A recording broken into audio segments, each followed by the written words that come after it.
Well, hi everybody. Welcome back.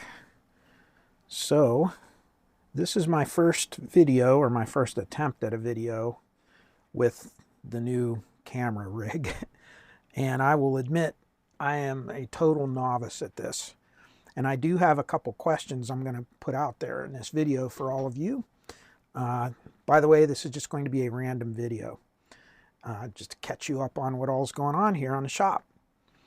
So, Dave kind of got me talked into using a switching device, and we got one of these ATEM or ETEM.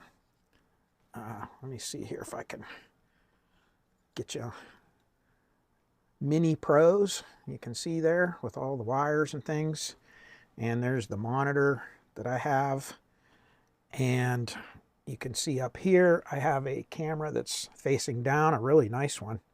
And I can show you what the view looks like from there. So like when we're working on on the bench, and I can actually go here and do a picture-in-picture. And you can see the work here while I'm showing you the camera here. So there's a lot of things. I can also show you a schematic, like real time now, which is pretty awesome. And all of the meters and scopes that have computer interfaces now I can put up in the video. So I have no clue what I'm doing. I'm learning this as I go along, so you'll have to forgive me. But I have a question that I know a lot of you use these, or have used these, or familiar with them. This has a strange quirk that I don't quite understand. All of my cameras are set to 1080 progressive scan, or 1080p, and 30 hertz or 60 hertz. And I can change it to anything I want and it'll still work. And here's the weird thing. My Sony ZV-1 camera, which that's this one here you're looking at right now. All right, let me get you over to that. This one. No matter which of the 4 ports I plug it into down here, okay, and I don't know, I'm losing video because this cable's coming loose. But no matter which port down here that I plug it into, and yes, I need to fix this. No matter which one of those I plug into, it always works.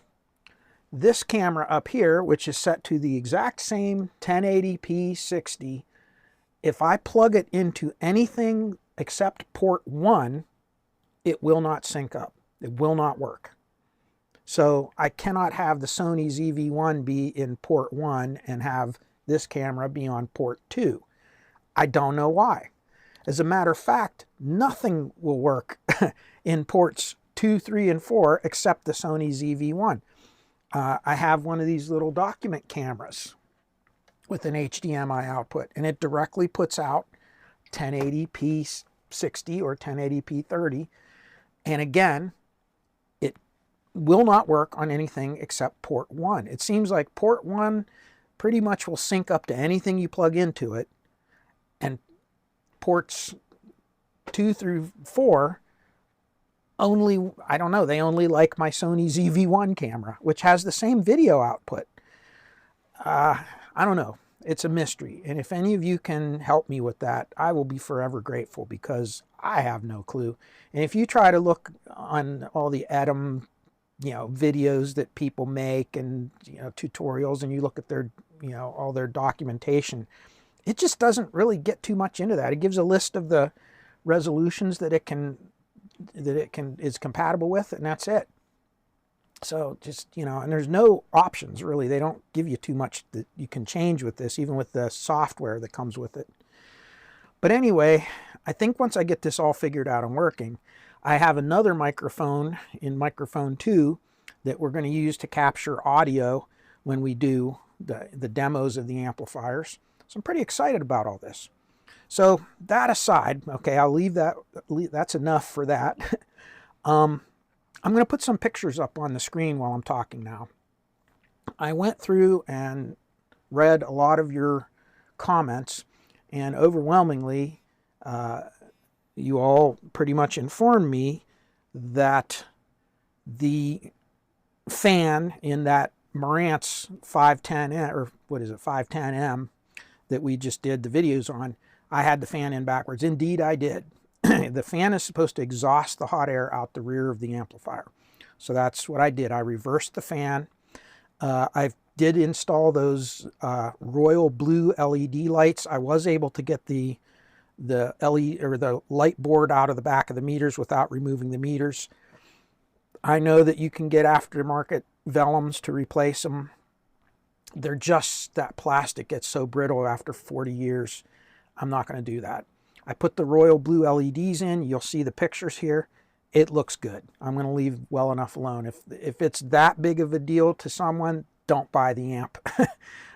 Simple as that. So everything is perfect on that amplifier now. I'm very happy with it, and it performs exceptionally well. So, and I tried to answer any questions anybody had about it online. So if you have any other questions, you know, let me know. I'll try to respond to them. As you can see, I have one of two of the Sansui CA2000 preamps on my bench. This one was the one that was pretty mangled. And I'm going to show you some pictures of the case, the way it looked, and some of the process that I had to go through to clean up the faceplate, which was very badly damaged. And here is the finished product.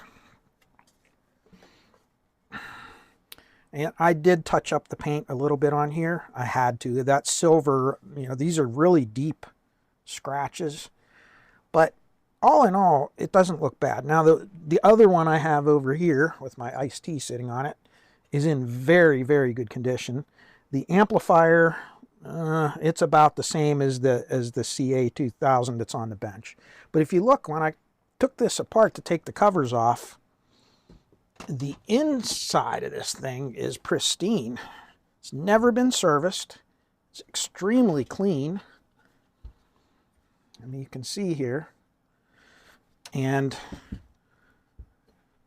let me give you an overhead view. You can see it's really clean.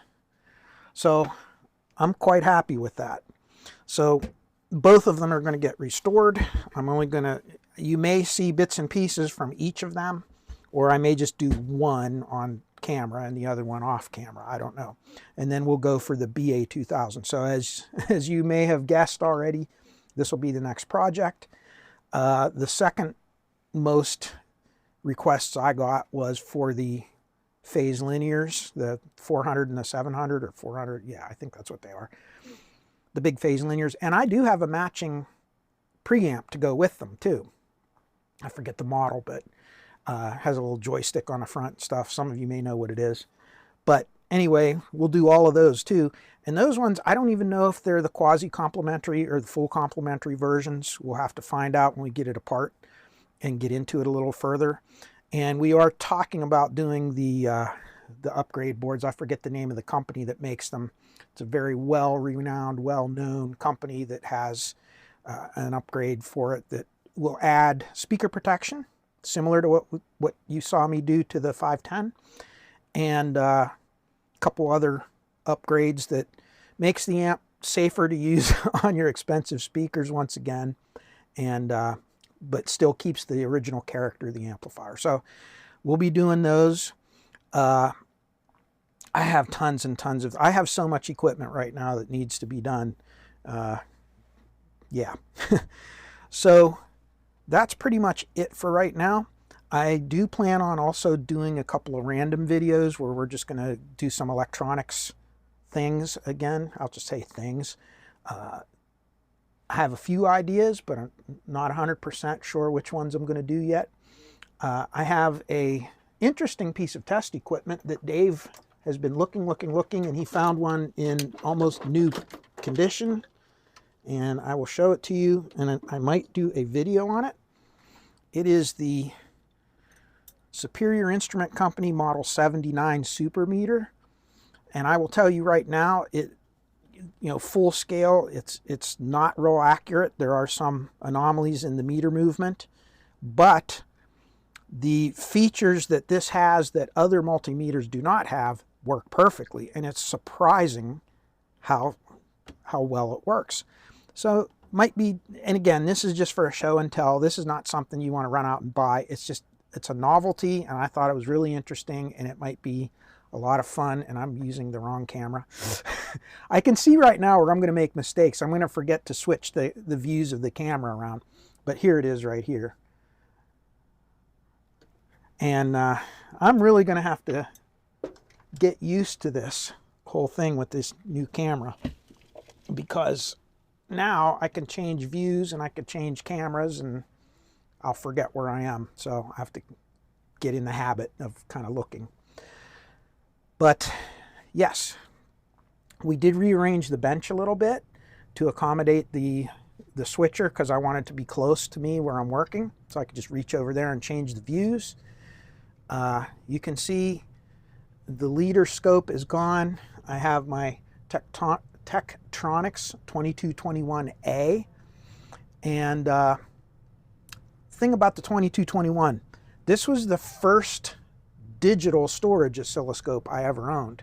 I didn't technically own it. The company I worked for owned it, and I used this out in the field for many years, you know, way back late 80s, early 90s. And of course, the one I had the handle, and it had the probe bag on the top of it, and it had the cover that, you know, to cover the faceplate, and it banged around in my car and got all you know, scratched up and dented and everything, but it was a great scope, and we used this all the time. But I liked it, but I actually liked the scope I had before it. It was a Tektronix, I forget the model, but it had a persistence screen on it. What's a persistence screen? It essentially, when the waveform goes up, it traces, it actually holds the trace on there, and then it would fade out over time.